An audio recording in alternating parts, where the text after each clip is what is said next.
Election تو ہو جاتے ہیں لیکن نتائج وہ کوئی اور مرتب کرتا ہے، مینجمنٹ کسی اور کی ہوتی ہے۔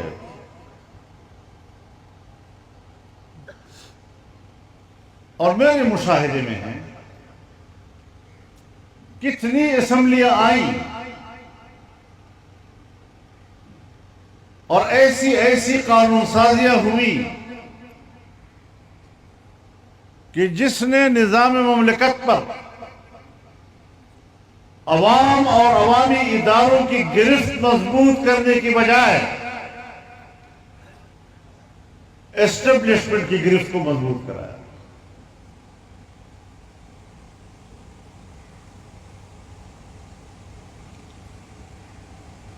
آج بھی منصوبہ تو یہی تھا کہ مزید پیش رفت کی جائے، مزید جمہوری نظام کو اسٹیبلشمنٹ کے پنجے میں دیا جائے اور اس کے پنجے گرفت کو مضبوط کیا جائے۔ لیکن الحمدللہ ایک مہینے کی مشقت تو ہم نے ضرور برداشت کر لی، لیکن ہم نے ان کی گرفت کو مضبوط نہیں ہونے دیا اور ان کو اپنے دائرہ کار تک محدود رکھنے کے لیے کہا۔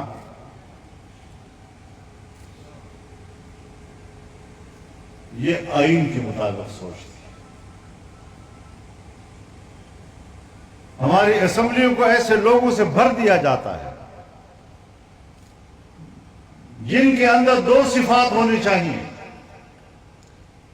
ایک ان کو قرآن و سنت کے حوالے سے دلچسپی نہیں ہونی چاہیے،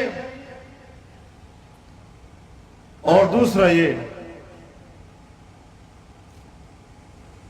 کہ وہ اسٹیبلشمنٹ کے اشاروں کو دیکھتے رہے اور جس طرح کا اشارہ آتا جائے وہ قبول کرتے جائیں۔ ہم سن 73 کے بعد اپنی پارلیمان کو اس صورت میں دیکھتے چلے آ رہے ہیں۔ تو کچھ ہمیں ذرا آگے بڑھنا ہو۔ ہم کسی کے دشمن نہیں ہیں، کوئی ادارہ اسے بدخواہی کیوں سمجھتا ہے؟ پاکستان تب مستحکم ہوگا اگر ہر ادارہ اپنے دائرہ کار کے اندر، دائرہ اختیار کے اندر کام کرتا رہے گا۔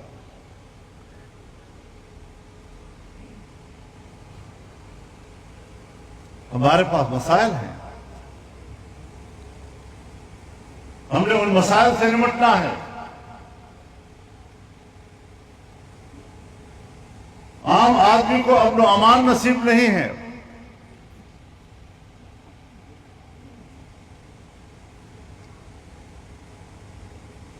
ملک کی معیشت مستحکم ہوتی ہے جب لوگ کاروبار کرتے ہیں،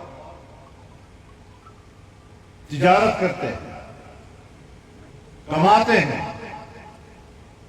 ملک کی پیسے میں اضافہ کرتے ہیں، ملک کو ٹیکس دیتے ہیں، اپنے ٹیکسوں سے ملک کا خزانہ بھرتے ہیں، اور تب جا کر ملک چلتا ہے۔ کتنا عرصہ ہو گیا، کتنی دہائیاں گزر گئیں، ہم امن و امان سے محروم ہیں اور ہمیں لولی پاپ دیا جاتا ہے کہ صاحب یہ مسئلہ ابھی حل ہو جائے گا تو کل حل ہو جائے گا تو رات حل ہو جائے گا، اور ہم دہشت گردی کے خلاف جنگ جاری رکھیں گے اور یہ رکھیں گے اور وہ رکھیں گے۔ اس لولی پاپ سے امن نہیں آیا کرتا۔ میرا تجربہ یہ بتلاتا ہے کہ ہمارے پاس دہشت گردی کے خلاف کوئی مؤثر پالیسی نہیں ہے، اور ہم ملک کے اندر دہشت گردی کو بھی اپنے عوام کو بلیک میل کرنے کے لیے استعمال کرتے ہیں۔ کچھ ادارے ہوتے ہیں جو جرم کے خاتمے کے لیے ہوتے ہیں، لیکن ہمارے ہاں کچھ ادارے وہ بھی ہوتے ہیں کہ جو جرم کو استعمال کرنے کے لیے ہوتے ہیں۔ آج جرم کو استعمال کیا جا رہا ہے، جرم کا خاتمہ نہیں کیا جا رہا۔ ہاں، خاتمے کے نام پر قوم کو بلیک میل ضرور کیا جا رہا ہے۔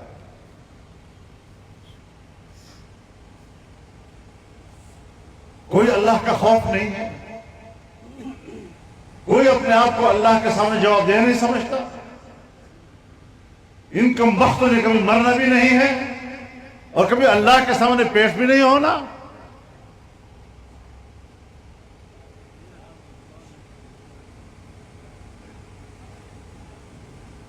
اور پھر صاف بتا دیا جائے کہ اس ملک کے خاتمے کا فیصلہ کر دیا گیا ہے۔ ہم امریکی پالیسیوں اور ان کی اشارات کو اگر سمجھتے ہیں تو اس سے یہی اندازہ لگتا ہے کہ شاید اب پاکستان کرۂ ارض پر ان کی ضرورت نہیں رہی۔ صوبوں کے درمیان نفرتیں پیدا کی جا رہی ہیں۔ ایک صوبہ دوسرے صوبے پر الغار کی باتیں کر رہا ہے۔ اس سے بڑھ کر بھی کوئی حماقت اور ہو سکتی ہے؟ اختلاف ہوتے ہیں، اختلاف کے حدود بھی ہوتے ہیں۔ بلا حدود اختلاف کا تصور تو جاہلیت ہے۔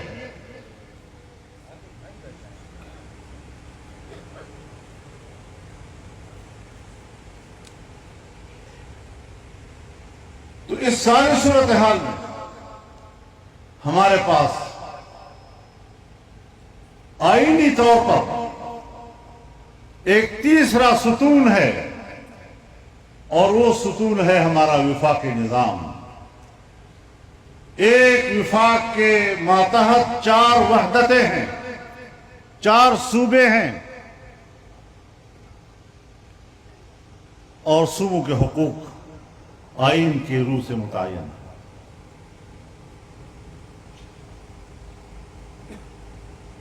ہم آئین کی روح سے اپنے وسائل کے مالک ہیں۔ ہمارے وسائل پر کسی کو قبضہ کرنے کا کوئی حق حاصل نہیں ہے۔ بلوچستان کے وسائل پر بلوچستان کے عوام اور ان کے بچوں کا حق ہے۔ سندھ کے وسائل پر وہاں کے عوام، ان کے بچوں کا حق ہے۔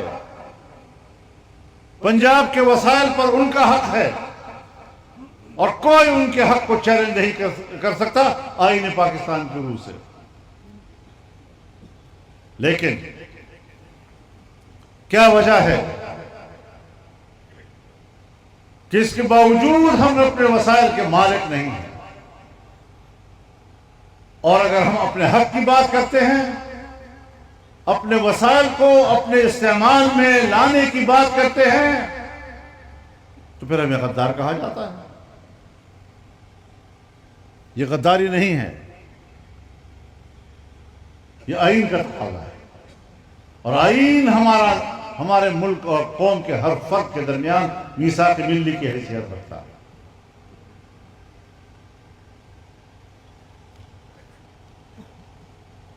ہم اپنے حقوق سے دستبردار ہونے کو تیار نہیں ہیں۔ تم جنگ چھیڑ دو، قومیں لڑتی رہیں، خون بہتا رہے، اور طاقتور ادارے امن کے نام پر ہر جگہ پہنچتے رہیں۔ ہمیں کہتے ہیں ہم امن کے لیے آئے ہیں، اور میں کہتا ہوں آپ ہمارے وسائل پر قبضہ کرنے کے لیے آئے ہیں۔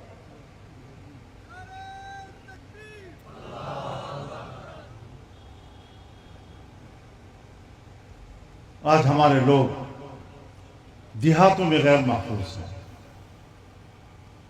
مسلح گروہ انہوں نے ہمارے نظام پر قبضہ کیا ہوا ہے، حکومتی رٹ نہیں ہے،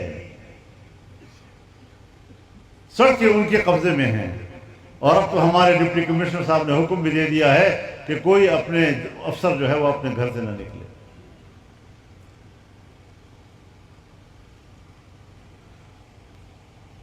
کیا اس حد تک ہم چلے گئے؟ سی پیک جو پورے ملک کی ترقی کا ایک دروازہ ہے، آج ہم امن و امان کے نام پر چین کو بھی بلیک میل کر رہے ہیں اور امریکہ کو بھی بلیک میل کر رہے ہیں.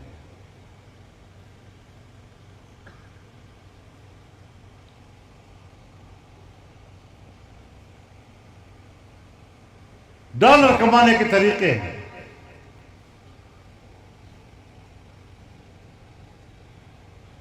لیکن اگر ہم یہ باتیں کرتے ہیں، آپ تو ہماری نیک نیتی پہ شک کر رہے ہیں، آپ تو ہمارے خلوص پر شک کر رہے ہیں، آپ تو ملک کے ساتھ ہماری وفاداری پر شک کر رہے ہیں، آپ تو ہماری قربانیوں پر شک کر رہے ہیں. میں قدر کرتا ہوں اداروں کی، لیکن میری نظر میں بھی کم از کم آپ کی پالیسیاں سیدھی تو نظر آئے نا. میں نے بھی تو ان صحراؤں میں 40 سال سے زیادہ صحرا گردی کی ہے. میں بھی تو ان غلام گردشوں کا 40 سال سے ایک آوارہ گرد رہا ہوں. آنکھیں بند کر کے بات نہیں کر رہا ہوں، مشاہدات کی بنیاد پر بات کر رہا ہوں. اور اگر میں یہ باتیں نہ کروں تو میں ملک اور قوم کا خائن کہہ رہا ہوں.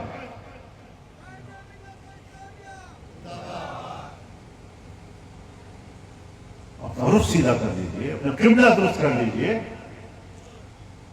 آپ ہمارے سروں کے تاج.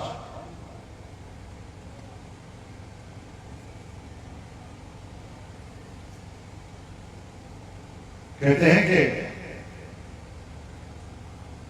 آنکھوں کے پلکیں یہ آنکھوں کی محافظ ہوتی ہیں، آنکھوں کے سرحدات کی حفاظت کرتی ہیں. آنکھ پر بوجھ نہیں ہوتی. لیکن اگر پلکوں کا ایک بال بھی آنکھ کے اندر گرتا ہے تو آپ بتائیں کہ پھر آنکھ احتجاج کرتا ہے یا نہیں؟ اشک بہاتا ہے یا نہیں؟ تو یا تو کبھی وہ بال جو اپنے حدود سے تجاوز کر کے آنکھ کے اندر آ گیا، اپنی حفاظتی ذمہ داری سے دستبردار ہو کر آنکھ کے اندر آ گیا، یا تو اشک بہاتے بہاتے وہ آنکھ سے نکل جائے گا، ورنہ پھر اسے نکالنا پڑتا ہے.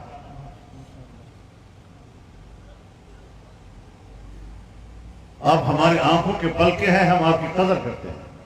آپ ہم پر بوجھ نہیں ہیں، لیکن ہمارے احساسات کو سمجھنے کی کوشش کریں.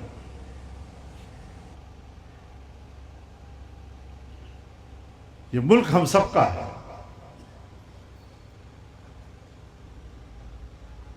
ملک کا بہت بڑا جرنیل کیوں نہ ہو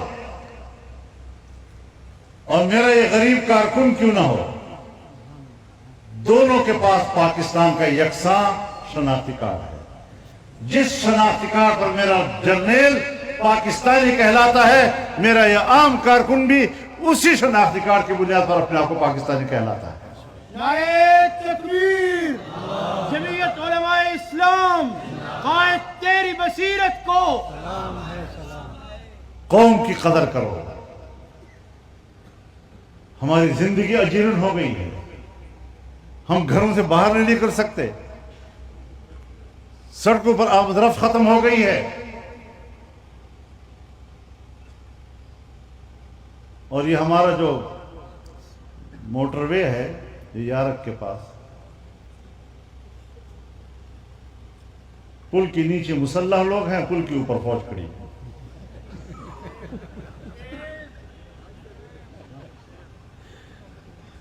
یہ میں بلا وجہ نہیں کہہ رہا، یہ مشاہدے دیکھے گئے ہیں. یہ ہے ہماری دہشت گردی کے خلاف جنگ.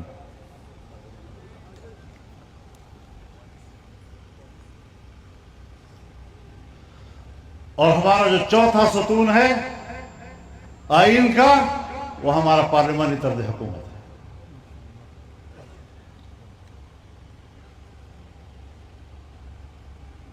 دو ایوانی مقننہ ہیں.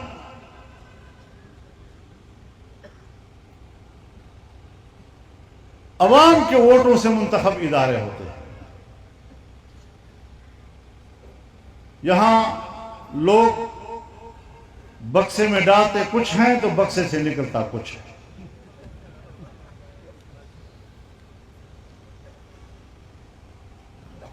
تو اس طرح کے الیکشن پھر قبول نہیں کیے جا سکتے.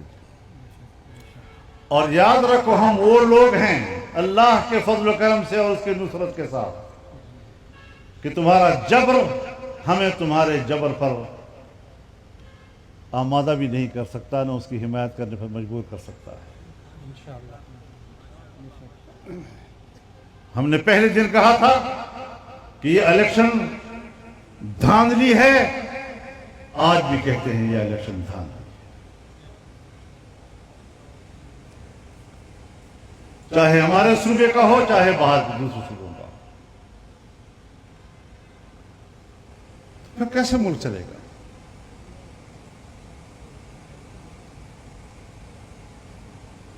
جو عوام کا نمائندہ ہی نہیں وہ عوام کا ان مشکل میں کیسے مقابلہ کرے گا؟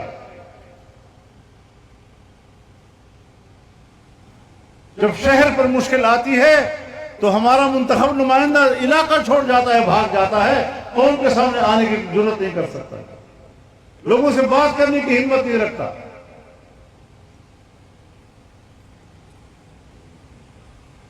تو میرے محترم دوستو، اس کے ساتھ ساتھ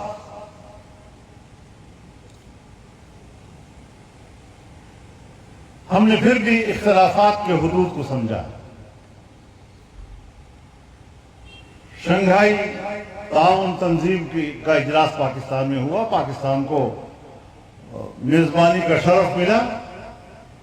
یہ ہمارے لیے اعزاز ہے، قوم کے لیے اعزاز ہے.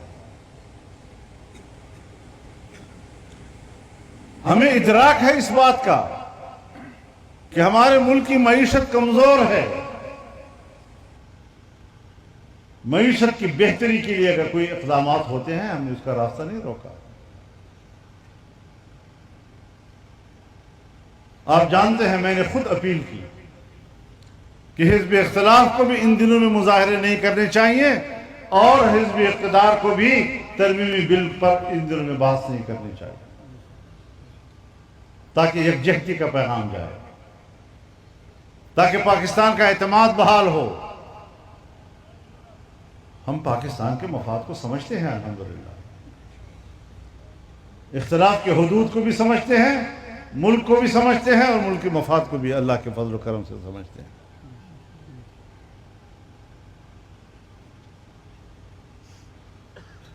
اب دیکھتے ہیں کہ ہمیں اس سے کتنا فائدہ ملتا ہے. ہمارے حکمرانوں میں کتنی صلاحیت ہے کہ وہ ملک کی معیشت کو بہتری کی طرف لے جائیں. امن و امان کیسے بحال کریں، ملک کی معیشت کیسے بحال کریں، ملک کے اندر کے سرمایہ کار اور ملک کے باہر کے سرمایہ کار ان کا اعتماد کیسے بحال کریں.